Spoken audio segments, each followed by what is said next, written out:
So, David, first of all, congratulations on this book. It's kind of amazing that nobody had done this before, because it's such a remarkable life.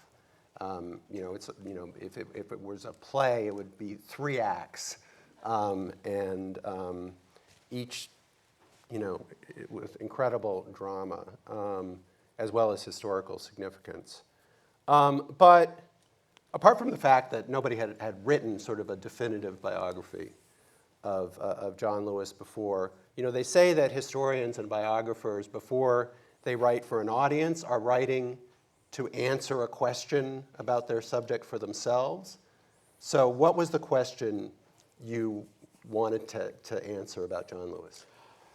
Yeah, I mean, it's an interesting way of thinking about it. I certainly knew of John Lewis, and when I started this was seeing him almost, it felt like, increasingly in the media. This was sort of in the first Trump presidency, and it was as if people were sort of turning to him as an antidote to Trump, someone who represented the best of our political traditions. But the coverage of him was also very reverential.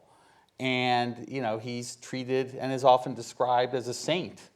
And I mean, this goes back all the way to 1975. He was on the cover of Time magazine, or he wasn't on the cover, but the cover was Saints Among Us, with Mother Teresa on the cover, and he's one of the saints.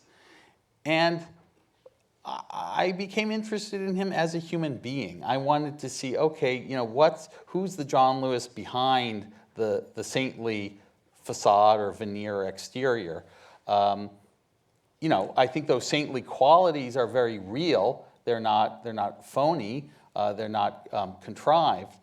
But I came to see a much more interesting and complex, sometimes flawed, but very human person underneath. So the first act in your book, and it's part 1, is called Protest. And it starts with his childhood. So John Lewis is one of 10 children of sharecroppers in rural Alabama, Troy, Alabama. How is it that someone coming from those circumstances ends up having the trajectory that he does, and what in his very early childhood suggested that he might have that in him?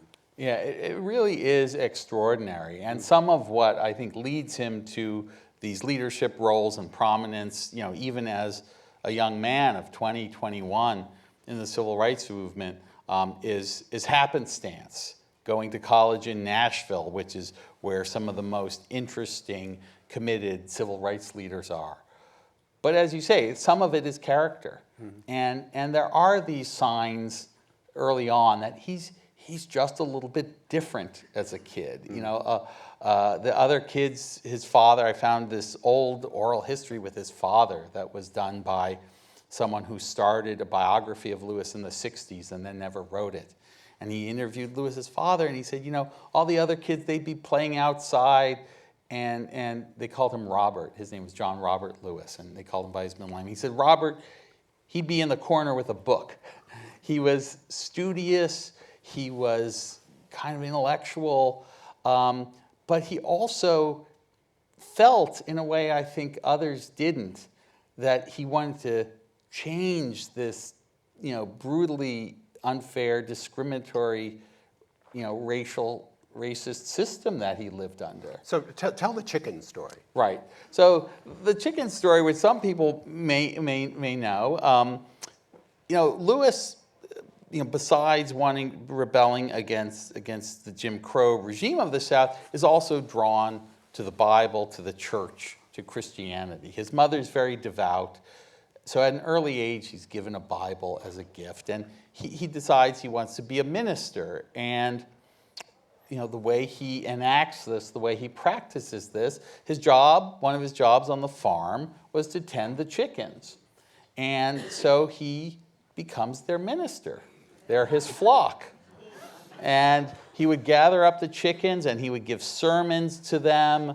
When a chicken would die, he would have a burial for it, and he would gather all his brothers and sisters who kind of went along, and this is part of Robert's game, and they'd come along for the funeral and for the sermon. And, he really he loved these chickens. And I think you see in the care for the chickens, I mean, you see this sometimes with people who are very devoted to their pets, this love of all God's creatures, as he saw it, that the living dimension, he really, he gave them each names, and he knew one from another, and there was something kind of a spark of the divine in each one. And I think you kind of see this in his philosophy and life, which is really a kind of universalist, humanist view that Martin Luther King and others kind of carry through in the movement. So the next stage, as you mentioned, is Nashville, which again is a little bit of a fluke, right? His mother brings home a brochure about a theological seminary in Nashville, and he ends up applying and going there. And as you say, he arrives just as Nashville is apart to be the kind of red-hot center of the sit-in movement, then later the freedom rides and so forth. But also, there's a young clergyman in Nashville named James Lawson. Explain who he was, how they met, and how James Lawson changed Lewis's life. Yeah. So James Lawson is just maybe shy of a decade older than Lewis. He's actually the same age as Martin Luther King. He just passed away, by the way. Right, he passed away last summer, and I had the chance to interview him, while I was writing the book. And, he takes very little credit for this because he says John Lewis was already ripe for the teachings of the social gospel, the sort of Christian tradition of kind of applying the teachings of Christ to real-world problems, including, for black ministers, the problem of segregation, but also the teachings of Gandhi and nonviolence, civil disobedience. And Lawson is, at the time, a divinity student at Vanderbilt. There's a cluster of other ministers, including Kelly Miller Smith, who leads the First Baptist Church in Nashville, who are all in this Martin Luther King mold of the social gospel. And they actually organize the Nashville Christian Leadership Council, which is really an offshoot of King's Southern Christian Leadership Conference. So the notion that the sit-in students are like opposed to King and his movement is actually false. I mean, that's an idea you sometimes see in the literature. But a lot of them, the Nashville group, they're very much acolytes either of King or of the people associated with King. And Lawson is the one of these ministers who is the most steeped in the teaching. He's been to India, studied Gandhi and nonviolence, and he sets up first a kind of curriculum where these college students come in and they're reading, Thoreau, and they're reading Gandhi, and they're reading so much else, but then workshops where they actually practice roughing each other up, shouting racial slurs at each other in anticipation of doing what become known as the sit-ins, these efforts to desegregate the lunch counters at the Woolworths and so on. And so it's a very well-disciplined group, steeped in knowledge and learning. It's an interracial group, which is significant. Fisk University, the black university in Nashville, has a kind of exchange program where white students from California or Indiana will come in for a semester, and many of them get involved in the movement. So Lawson really leads this extremely special group of young people who become really the front lines of the sit-in movement.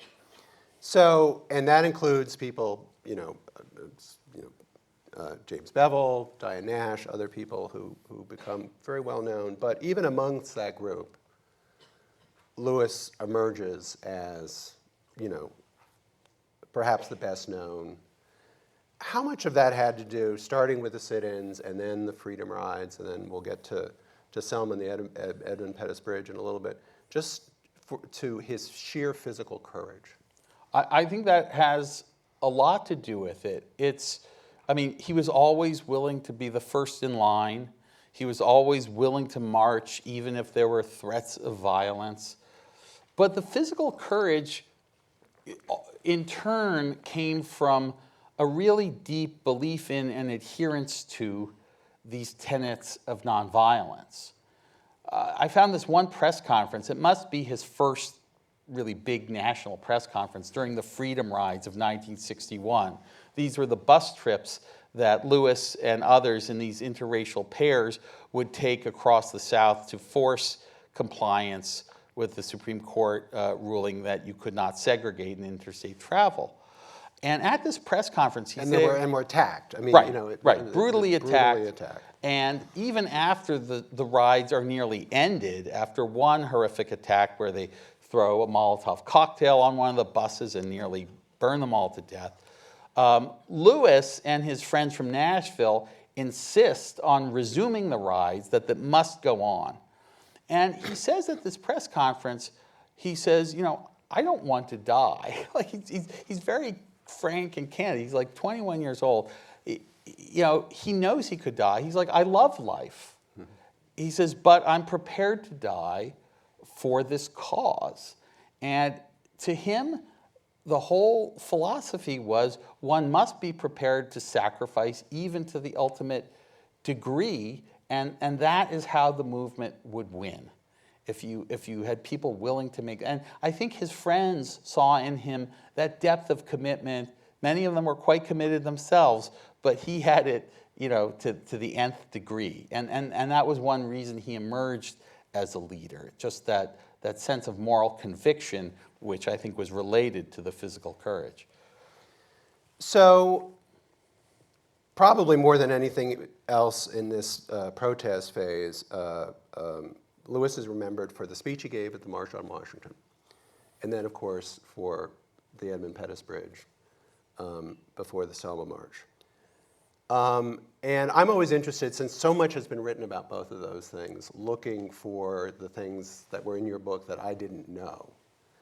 And so let's start with the March on Washington, because I think that anybody who has studied that or read about it before, the sort of conventional wisdom is he was ready to give this fire and brimstone speech attacking the Kennedy administration for, you know, not being, you know, supportive enough of civil rights and using all this language about from the Civil War, and he got talked out of it or, you know, forced to change his speech, and he ended up giving a sort of a watered-down speech. In fact, according to your book, it really wasn't that watered down in the end. So could you talk about that? Right. He ends up doing a rather skillful job. When the March on Washington is conceived, John F. Kennedy has not yet introduced the Civil Rights Bill of '63, later the Civil Rights Act of '64. And so the whole burden of the march in the first place is to kind of force the Kennedy administration into action. Now, that spring, you have the protests in Birmingham, Lewis leading another round of protests in Nashville that are remarkably successful, that lead to his being named chairman of SNCC, the Student Nonviolent Coordinating Committee. That's kind of the chairmanship that led him to give the speech, to being one of the people who would speak. And a whole series of events forced the Kennedy administration to say, okay, it's time, we have to give this bill. So then suddenly, the march takes on a different character as the Kennedy administration is saying, we're going to work with you. And people like Roy Wilkins of the NAACP and Martin Luther King, who want good relations with the administration, say, okay, instead of attacking, you know, Kennedy, this will be a supportive march. But at SNCC, these are the young folks.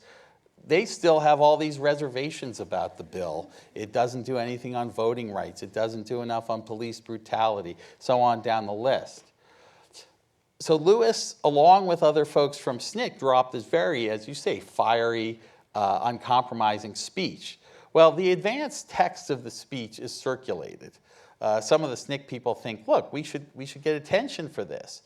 But it has an unforeseen consequence, which is some of the people who are participating in the program see the advanced copy and say, this goes too far. The Archbishop of Washington, who's going to give the benediction, says, I won't participate.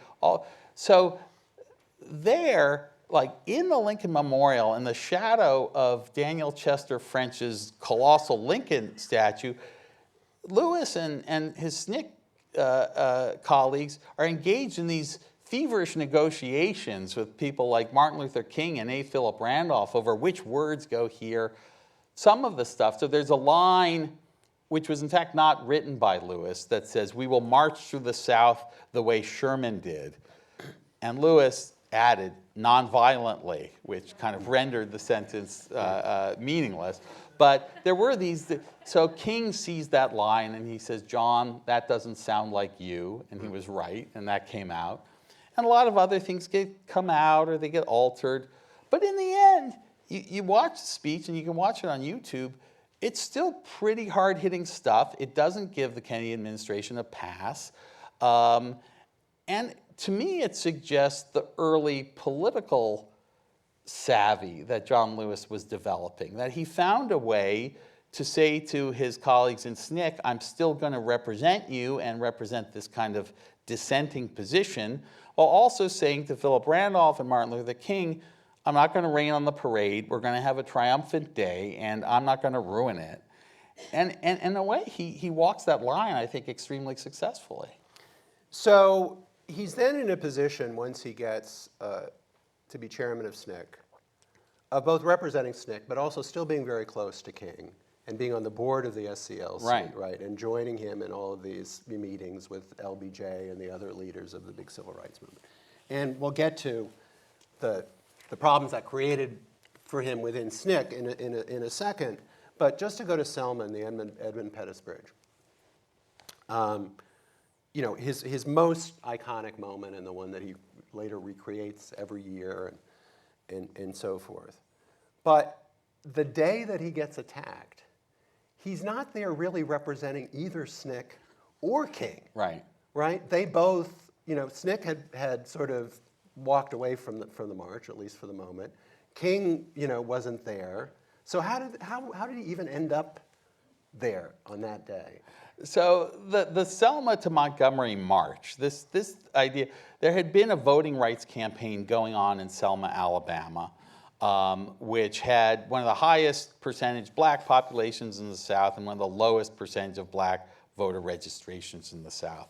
John Lewis could tell you the numbers even to his dying day.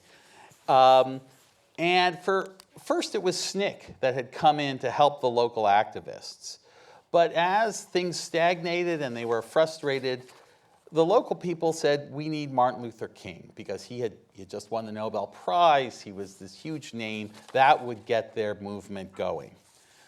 Now, there was a lot of tension between SNCC and SCLC at this point. SCLC, SNCC people felt would come in, do these dramatic actions, and take the credit. SNCC was more interested in long-term patient movement building over years. But John Lewis didn't share that animosity toward King. He revered King. He never said a bad word about King. So SNCC decides ultimately, when they plan to have this big march from Selma to Montgomery, which is incidentally planned by some of the people from Nashville, like James Bevel and Bernard Lafayette, who had gone to work not for SNCC, but for King. Right. So that, you know, there's this rivalry. But Lewis is on board with this march. So he's really distraught when the night before, SNCC votes, "We're not going to participate," kind of in protest against King. It was really shooting themselves in the foot. But Lewis convinces the fellow board members at SNCC, "Those of us who want to march in an individual capacity can do so." So he's not the only one. There are some other friends from SNCC who decide to do this. And then King gave different stories of why he didn't show up that day. Some is he felt he had to give a sermon because he'd missed too many sermons back at his church. Others, it had to do with very credible death threats, and the Justice Department was telling him not to go. But either way, in his stead, Hosea Williams, who's a staffer at SCLC, is alongside John Lewis at the head of the column. So it's John Lewis, Hosea Williams, followed by a long train of local activists, some SCLC people, some few SNCC people. They march from Brown Chapel, you know, turn the corner, start heading over the Edmund Pettus Bridge. It's this humpbacked bridge over the Alabama River where you really can't see the opposite side from the near side.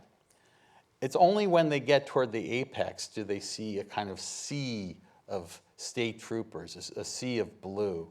And these are George Wallace's state troopers designed, there to tell them they cannot march on Montgomery. Lewis and Williams don't quite know what to do. They ask for a moment to pray, but before they can even say their prayer, they're set upon. They're basically attacked in call it a police riot, call it what you will. Lewis is famous. Run over. I mean, Right. you can go and see the film. Right, on- and still to this they're day on horseback. YouTube. They're whipping them with their whips. Knocking They're them hitting them with their billy clubs. It's just sheer brutality. And Lewis somehow staggers to his feet, doesn't quite remember how he gets back to Brown Chapel. There, people tell him, you have a large hole in your head. You have to get to an ambulance. And he's ready to start giving a speech, but he gets into an ambulance. My photo researcher, Jill Cowan, found this amazing footage, which I think really hadn't been seen before, because it wasn't identified as John Lewis, but it is John Lewis in his hospital bed that afternoon, talking to reporters. And what's he talking about? Nonviolence and the importance of nonviolence. And of course, the pictures and the video of John Lewis being beaten and others being beaten then goes around the country. The photos are on all the newspapers the next day. This gets Lyndon Johnson and Congress to decide, okay, time has finally come for a national voting rights bill that's eventually passed that summer. And as a result of this, of Lewis being on the Edmund Pettus Bridge, despite the fact that SNCC had withdrawn, he then spends the next year raising all this money Right. for SNCC, Right. because he's become so famous. But despite all of that, just a year later, he's deposed as the chairman of SNCC at a retreat in Tennessee. Tell the story of what happened and the effect that it had on him, and how it kind of put him on a new trajectory for the rest of his life. Right. Well, it's really an amazing story. And Mark's book on 1966 and the emergence of Black Power speaks to this very much as well. For some time, these rifts had been opening up in SNCC. Do we want to be like King and pursue this continued on the path of nonviolence? Or do we want to go in a more militant direction? How much is integration and interracial cooperation? SNCC's logo was a black hand and a white hand clasped together. Is that still what we believe in, or are we going more in the direction of separatism? There were some who were ready to say that whites should leave SNCC altogether, or at least that they should work separately. There are differences over how much to cooperate with the White House. The White House was putting together a conference on civil rights, and Lewis and another figure from those days, Marion Barry, who went on to kind of a less admirable political career, they would be going to the White House to try to be a part of this, try to influence what Lyndon Johnson is doing next. Others in SNCC saying, no, we're not cooperating with power, we have to be on the outside. So even in 1965, Lewis was concerned he might not be reelected as chairman, but he is. And so in 66, he decides he still wants to run SNCC because he wants it to hold to these ideals that have brought him to the movement and that he believes have already changed history. So that night, there's sort of this very raucous, divisive election meeting where a lot of these divisions are aired and debated. But at the end of it, John Lewis is actually reelected by a surprisingly wide margin. And so a lot of his friends going off to bed to their bunks there, at this church retreat outside Nashville, a kind of rustic place. And then some folks, like after all seems to have been settled, start questioning Lewis's reelection and say they want to reopen the question. This doesn't seem to be proper according to SNCC's constitution or bylaws, but once the crowd gets going, there's not much you can do. And all the grievances toward John Lewis kind of come spilling out. He's too churchy, too religious. They don't like that he's so deferential toward Martin Luther King. One woman, Faye Bellamy, says, every time Lyndon Johnson calls, he's taking his suit to the cleaners and running off to Washington.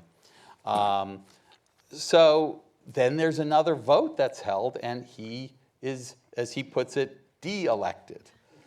SNCC turns to Stokely Carmichael, a very different character, charismatic, braggadocious, someone who, as John Lewis said, liked to scare white people.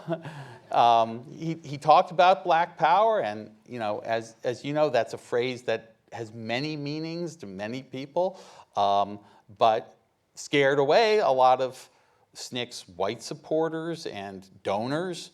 And also scared away a lot of the mainstream black supporters of SNCC, people who kind of would rather cast their lot with the NAACP or Martin Luther King. So it's a very, big moment in SNCC's history. It's also a big moment in John Lewis's history. It sort of sets him on a path to figure out, where's my future? He's spent his whole adult life, he's only 26, in the movement. And he's now facing, he doesn't have a job, he's not married, doesn't even have a girlfriend. He doesn't know what to do with his life. And slowly over the next few years, he finds his way to what becomes book 2 of this book, so the arena of politics. If this were the play or the Right. musical that Act, I've been curtain. thinking, this is when the curtain comes Right. down. And when the curtain comes back up, we're in the second phase that you describe as politics, but it actually starts with a 20-year period, pretty much, where he's sort of in the wilderness. Right. And he has a number of different jobs, but very early on in that second wilderness phase, he meets his future wife, Lillian Miles. So tell us about who she was and how important she was in who he became in this second act. Yeah, very little has been written about Lillian. She was a private person, even when he was in Congress, or stayed out of the limelight. She's not even mentioned in all the profiles of him. She came from a middle-class black family in Los Angeles, was very cultured, loved art, literature, and had, what one friend of hers called a kind of Ebony magazine view of the world. She aspired to a certain middle-class... Loved to shop. Right, loved to shop. She very much knew who John Lewis was when they were set up on a blind date by a woman named Zernona Clayton, who is still alive in her early 90s in Atlanta, worked for SCLC. And Lillian and John start dating in early 1968. He's working for the Bobby Kennedy campaign. This is really his first foray into politics. Kennedy is challenging, well, first Lyndon Johnson, but then Johnson, as you know, sort of steps out of the race. So it's Kennedy against Eugene McCarthy for the Democratic nomination. That spring, John Lewis is with Bobby Kennedy in Indianapolis when they learn that King has been assassinated. And Kennedy gives this famous, spontaneous speech to a big black audience on the streets of downtown Indianapolis, kind of trying to keep this crowd, comforted and steer them away from any kind of violent reaction as was happening in other cities. And Lewis is, of course, devastated. And then 2 months later, he's in Los Angeles at the Ambassador Hotel. He's up in one of the suites when Bobby Kennedy is assassinated down in the ballroom. And the combination of these losses for John Lewis, following on the heels of his leaving SNCC, just leaves him at like an all-time low. He actually is hospitalized for depression, exhaustion, call it what you will. Lillian comes to visit him each day. She brings him his paper, his newspaper, his mail, and very unromantically, he proposes to her from his hospital bed. And one friend of John Lewis's, a Georgia congressman named Buddy Darden, said, you have to understand that moment in 1968. And without Lillian, there would be no second act for John Lewis. He wanted to go into politics. He even maybe had thought about running, but she convinced him, you can do this, you can run, you can pursue office, Lillian thought John Lewis could be Speaker of the House, could be president. Her ambitions for him were limitless. And she helped give this, very shy, self-effacing Alabama farm boy the belief that, yes, he could become the John Lewis we all later came to know. And she plays a big role almost 20 years later, 1986, in encouraging him to take on his old friend and comrade, Julian Bond, in a race for the open congressional seat in Atlanta. Just talk about, first of all, how that was perceived in Atlanta and really, around the world in terms of what people knew at that point about John Lewis, but also about Julian Bond. Well, it's an amazing story. It's a whole chapter in here. I'll try to do it justice in a few words.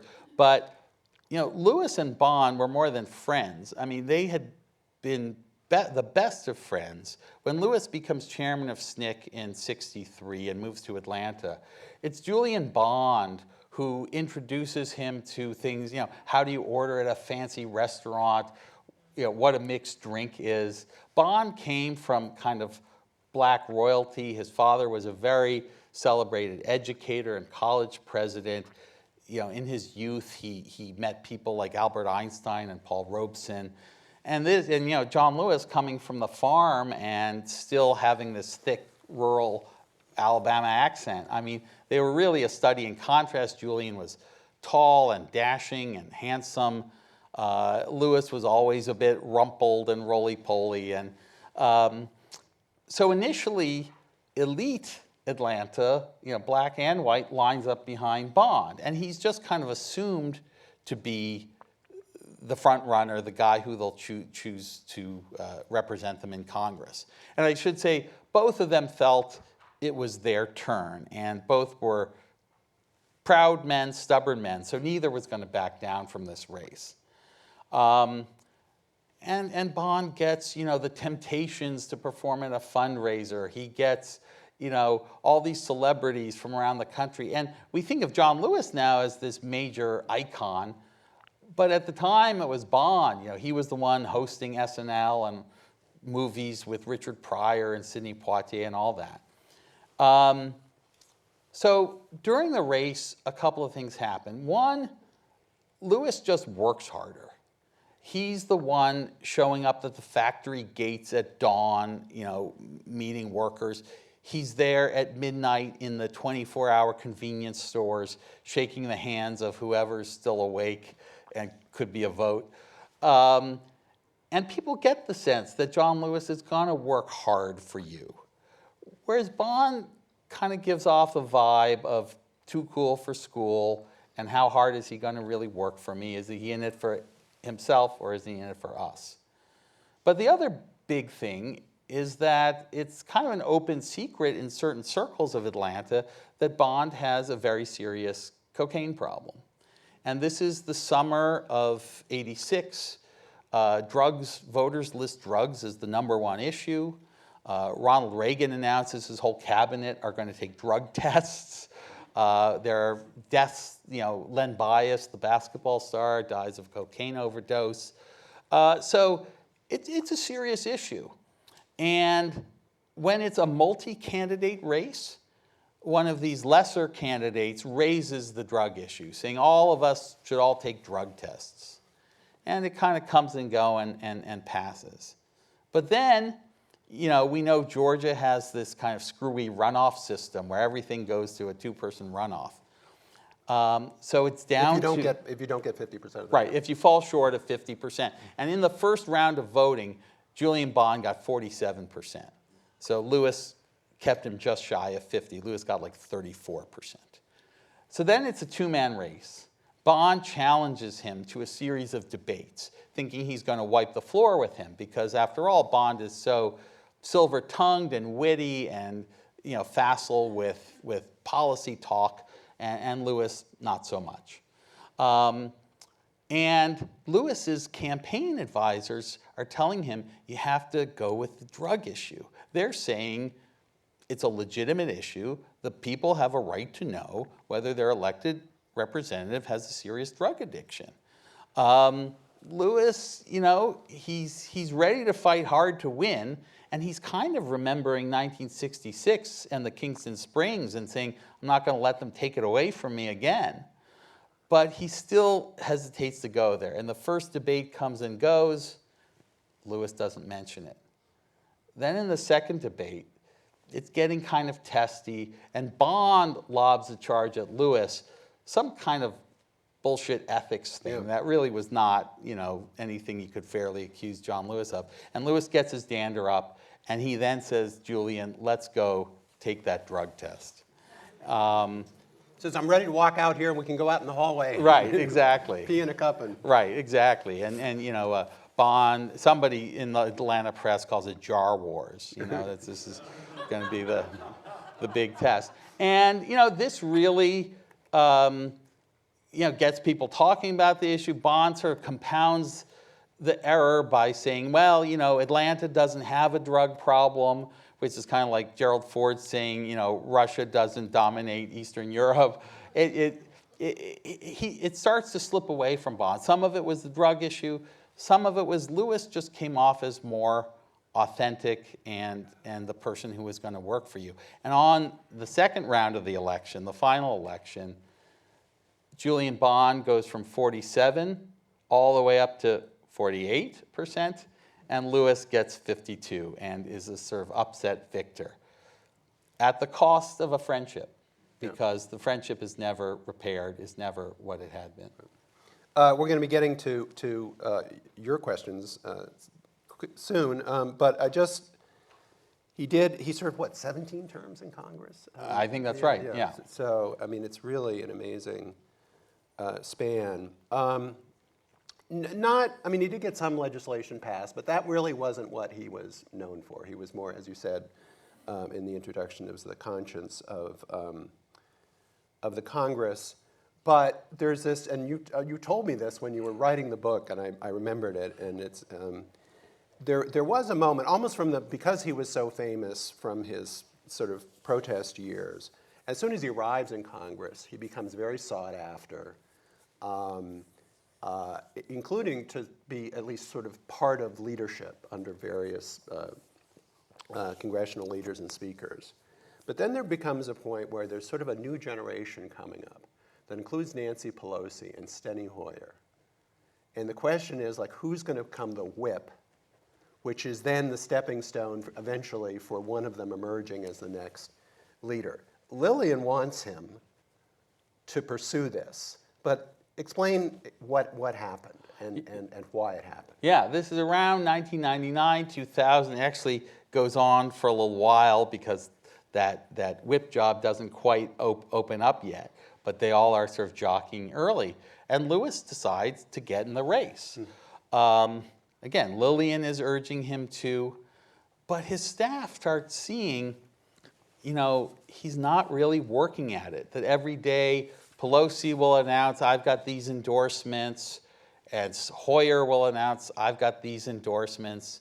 And incidentally, Pelosi and Hoyer went on to become like his two best friends in the Congress. But right now, they're all jostling against each other. That's politics. And one of his top aides said to me, I think John Lewis, just in his heart of hearts, didn't want the job. He knew that his skills lay elsewhere. And he knew that, in a way, the lead sentence of his obituary, the story of his life from the sit-ins to Selma, had already been written. And you become speaker, and you kind of risk rewriting that narrative, especially if you're not the greatest speaker. And I think he knew his strengths probably were not those that, say, Nancy Pelosi had and demonstrated so ably in later years. So eventually, Lewis kind of not working as hard to win this. He's not getting the endorsements. He pulls out. But then he becomes part of this leadership team with Hoyer and Pelosi, and becomes someone they rely on in a lot of critical instances. Okay, so we'll go to questions. Now, I love when I get questions that I hadn't even thought of, and this is a great question. So Lewis arrives in Congress at precisely the moment where, because of some of the defeats in the 70s and the dominance of the Reagan era, where the Democratic Party itself is moving more towards the center, led by Bill Clinton. Right. Right? It's so the whole Democratic Leadership Conference movement. How did he feel about that, and how did he respond to it? Yeah, readers may be surprised. I actually have a lot about this in the book. He really got interested in the Democratic Leadership Council. He was a big supporter. He did events with them. He knew his own district and his own political support, even though he was a pretty staunch liberal. But he drew upon a pretty diverse, ideologically and racially diverse constituency. And he believed if the Democrats ever wanted to win again, they had to become a big coalition again. It was kind of a lesson he learned from Bayard Rustin, whose article From Protest to Politics that sort of inspires part of the chapter titles here. He learned this from Rustin. You got to win with a big coalition. So in 1988, the person he hopes will run for the Democratic nomination is Sam Nunn, the senator from Georgia. Now, Sam Nunn is well to John Lewis's right, but Lewis would rather have a Democrat who wins, who agrees with John Lewis on 70% of the issues, than someone who loses, who agrees with John Lewis on 100%. He also becomes a big supporter of Bill Clinton. He has known Clinton for years, from when Lewis was traveling the South in the 70s with a group called the Voter Education Project, getting blacks to register in all the states of the old Confederacy. And Clinton is a young first attorney general and then rising star as a governor. So they sort of develop a friendship pretty early on. And just the way that Jim Clyburn in 2020 delivered South Carolina as the first big victory for Joe Biden, that also showed he was going to win the black vote and helped him get the nomination. It's John Lewis, and also Andrew Young and Maynard Jackson and some other key Atlanta black figures whose support for Clinton helps him win his first primary, which was Georgia. And it was a very similar dynamic.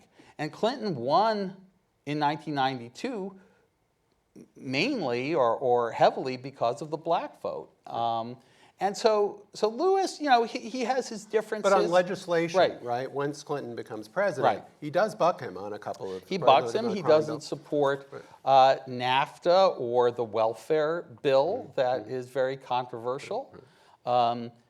There's one actually really fascinating story about the crime bill, which these days is remembered as a law and order bill, but it wasn't at all. It had some of that, but it also had all these progressive things like community policing and, one of the big controversies, remember midnight basketball. The Republicans mocked endlessly, kind of trying to create opportunities for inner city kids that would steer them away from drugs and crime.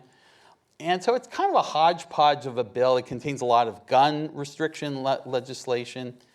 And Lewis, because it also had death penalty provisions, decides he can't support it. He's unalterably opposed to the death penalty. So the bill fails the first time out. And Clinton calls Lewis in, along with Charlie Rangel and a few other allies who have voted against it, saying, I just need you to vote this, out of committee, or basically vote for the rule that will get this voted upon. You don't have to support the bill itself. Because otherwise, they were going to wind up with a more conservative bill because it would have forced Clinton to cooperate and give away more to the Republicans. So Lewis, again, being the politician, and he's developing this political sense, he gives Clinton the vote for the rule to get the thing on the floor, and then votes against it even though it passes. Now, some people would say John Lewis was selling out or compromising too much. he felt this was his way of helping his president, forestalling a bill that would have been more law and order draconian, but still not crossing his bright red line of more death penalty. Right. It's an interesting political calculation. And as we see John Lewis go through his congressional career, I think you see him develop more of a political sense and become actually a very skilled politician. So in the 8 years of the Clinton administration, he's a player, as they say. He is so upset by the way that 2000 went down with the election of George W. Bush in Florida, the Supreme Court, that he skips the inauguration. Right. Right. And then, after 8 years of George W. Bush, Hillary Clinton runs for president. But out of the blue, a first-term senator from Illinois, Barack Obama, decides to challenge. So talk about his initial position, and then how it changed in the course of the race. Right. Well, from early on, he's actually quite taken with Obama. And I have a scene in here about really the first time they spent time together, right, which is Lewis's, I guess it's his 65th birthday, fundraiser in Atlanta, February 2005. And he brings Obama down. And he just sees the way that Obama is just greeted on the street and in the lunch restaurant, and he thinks... So he's just been elected to the Senate, right, and he's given, after giving the famous speech at the convention in Boston. Right. So he's a superstar. So Lewis sees this, he appreciates it. But as that 2008 race goes on with Hillary, even while we're still in 2007, he's just not convinced that Barack Obama, as this freshman senator, is ready to be president. He knows Hillary Clinton well. He's close to both of the Clintons. He really believes that Clinton's has been a success. Bill Clinton's was a successful presidency. And he casts his lot, his endorsement with Hillary. But then, people will remember Obama's victory in Iowa kind of catapults him. And I should say, until that Iowa victory, most black voters actually were with Hillary. Like the polls were showing that she was doing better with black Americans than Obama was, because people were just skeptical of whether this guy, he had talent, he had intelligence, he could inspire, but was he ready to be president? After Iowa, and then especially after Georgia, where this time Obama wins big, including Lewis's own district, then he's coming under all this pressure. One, it looks like Obama might, very well win this thing. But also people are making the argument, your own district is supporting Obama. How can you, as a superdelegate, one of the Democratic officials who gets to cast his own vote at the convention, go against the will of your voters? And he's really torn. And there's pressure and phone calls and all from both sides. Stories are being leaked to the press about things that Lewis hoped wouldn't come out, like a settlement of an age and a discrimination lawsuit in his Atlanta office. Nothing that reflected too badly on him, but he's like, who's doing this to me? A lot of dirty pool. And I have an account of this kind of anguished final set of phone calls he has. Jim Clyburn seems to have played a role, that he kind of goes to Clyburn's office and somehow or other ends up in a conversation with Jeff Zeleny of the New York Times, saying he's going to switch, but it gets reported not the way he wants and earlier than he wants, so he walks it back. Anyway, finally he decides he is going to flip, and he actually tells Andrea Mitchell it was a harder decision than deciding to go over the bridge at Selma. I said, really? You nearly gave your life? He said, no, there in Selma, the moral stakes were clear. Here, I'm torn in two directions.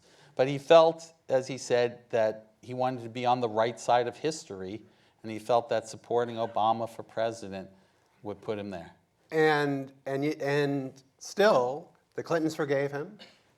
Obama, forgave. I mean, they all talked to you for the right. book. So what was that? I mean, it's kind of amazing for someone who was in politics as long as he did. Were there any, I mean, enemies that you found, people who just wouldn't forgive him for something that he had done? Oh yeah. I mean, some of the people from Julian Bond's circle, I mean, he and Bond, I actually also found the book, did at the end begin to repair things a little bit. And there's a couple of nice, touching stories to that effect. But some friends from SNCC kind of remained angry. And some people said to me things on the phone about, John Lewis, he was conniving. I mean, some people had some very harsh words for him. When he published his own memoir in 1998, there were people who felt they were mysteriously left out altogether. He didn't do right by them. There were people. When does that ever happen before? Right, exactly. So he did make enemies, or he did disappoint friends. As I say, this is not a book about a saint. It shows him to be human with flaws, someone who regretted certain mistakes he made, to be imperfect. But, in a way, I think it also makes him more appealing and endearing for that. So here's a question that's relevant to the last phase of his life. And I've got to say, when you read the book, do get to the end. Because I mean, it's an amazing ending, because on the one hand, you see that last phase where he becomes sort of, a kind of icon and beloved by all and so forth, and he's riding high. And then he gets a diagnosis of pancreatic cancer, which he knows pretty, immediately is going to be fatal. And how he manages just the last phase of his life and, prepares for his his funeral and so forth. Actually, tell quickly the story, and then I'm going to end with this other question from the audience about the New York Times piece. Yeah. No, it's a wonderful piece. I mean, first I'll just say quickly, his chief of staff, probably the person in the world he was closest to after Lillian's death, a man named Michael Collins, shared with me, and other people did too, just these incredibly intimate portraits of him going to the radiologist and getting the diagnosis, and all of that kind of in minute by minute, real time, his going to tell Nancy Pelosi, which she told me about. So the whole account of his illness, at first I felt a little uneasy going there, but I felt it was kind of important to convey his dying and his death as part of this. And at the end, one of the people who was working with his staff had been present at, I guess it was, Ted Kennedy's funeral. And at Ted Kennedy's funeral, I'm trying to remember the exact detail now, but there was a message that Kennedy had written, might have been to the Pope. I'm surprised I'm blanking on the exact details, but it was read aloud at Ted Kennedy's gravesite as he was being interred, and just moved everyone to tears. So they had the idea to do something similar, not to be read at the gravesite, but to be published in the New York Times. So as John Lewis is dying, he sort of helps draft, but really it's his chief communications person, Brenda Jones, and some others who draft, and John Lewis approves, because the New York Times wouldn't run it if they couldn't know, yes, this John Lewis wants this can go under his name. But then after his death, they published this op-ed piece that's just this sort of beautiful tribute, and it's actually words that are very relevant for today for people who might be feeling despair or what's going to happen to our country, our democracy. It's some of his familiar phrases, but they take on new meaning about keeping the faith, keeping your eyes on the prize, do not get lost in the sea of despair. And it's this incredibly moving sort of final message from John Lewis to the American people. Instantly it goes viral, like as soon as it's published online, it's everywhere. And it's kind of his last words to all of us. Beyond the grave. Yeah. Yeah. So that leads to, I'm going to end with this question. And I know that, it's a little bit, I know everybody wants to know what would John Lewis have thought about the election and so forth and so on. But it's a question about, from the audience, about the way he communicated, right? And so, he starts at the beginning of his career, it's protest, he's, chairman, he puts out press releases and so forth. By the end of his career, he's writing graphic novels, right? Comic books, right? He's communicating in all these, really quite modern, sort of sophisticated ways. Social media. His office wins the social media awards. You're a scholar not only of politics but of communication. So I'll just end with this question: as you step back and look at this, having spent all these years, studying his life, what are the lessons for today's activists, for today's politicians, for the Democratic Party in its, current state of wilderness, right? That they can learn not just from him as a kind of a moral figure, but the way he communicated to the American people? Yeah. Well, it's funny, when I started the book, my biggest two previous books, one was called Nixon's Shadow, about Richard Nixon's image and how he was seen by different groups of Americans. One was called Republic of Spin, which was a history of the whole apparatus behind White House image making. And they all took me into questions of politics and authenticity and what's real and what's true and what's false. And when I started with John Lewis, I thought, how nice it will be to kind of get away from that set of questions. I'm doing something different about race and racial equality. But lo and behold, these questions were very much present because he is a politician, and politics is bound up with these kinds of questions of communications and image making.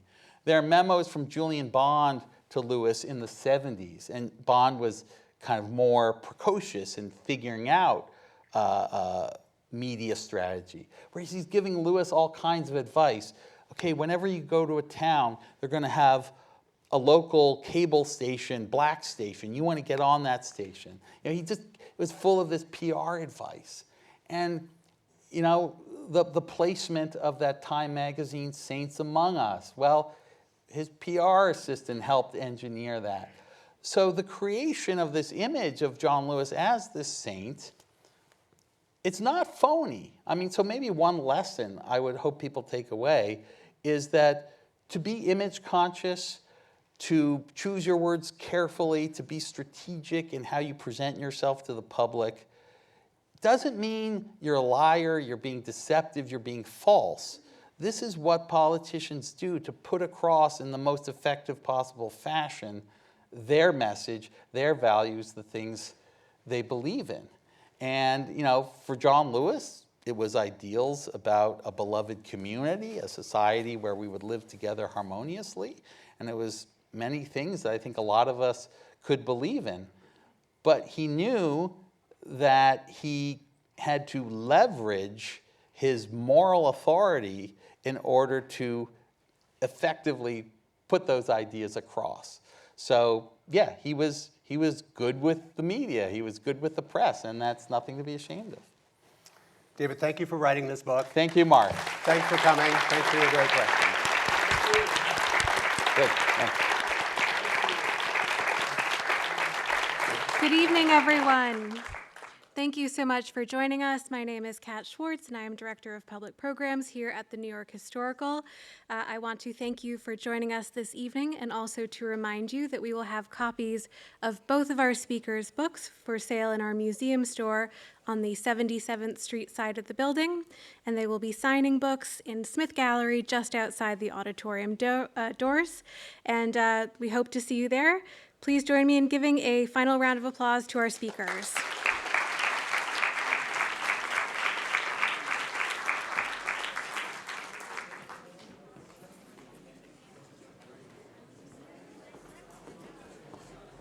Hi. Oh, so just this way.